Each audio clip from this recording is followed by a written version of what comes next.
viento. Y ahora pues ya una vez plantada la falla, las dos fallas, pues mirando un poco al cielo, ¿no? Porque ahora sí que empiezan los actos festivos por excelencia, estos 4 días finales de la fiesta, pues los desfiles, la ofrenda, la recogida de premios, y eso, claro, con lluvia totalmente se desvirtúa esos actos.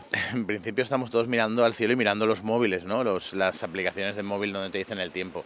El riesgo de lluvias está ahí, eso es evidente, está nublado, parece ser que hay una dana, lejos, pero nos llegan los efectos finales de eso y evidentemente suponemos que algo lloverá.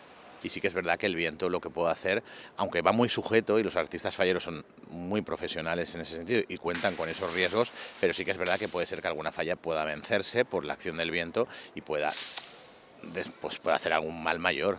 Sí, lo está condicionando bastante porque, por ejemplo, nuestra falla es una falla de mucho riesgo y con las rachas de viento que había en estos días pasados, pues realmente estábamos asustados por lo que podía ocurrir, no solamente a lo que es el monumento, sino pudiese ocasionar algún daño físico a alguna de las personas que pudiese pasar por aquí. Pero afortunadamente la falla la apuntalamos muy bien, no ha habido ningún daño que lamentar y estamos aquí esperando pasar unos días súper felices en Valencia.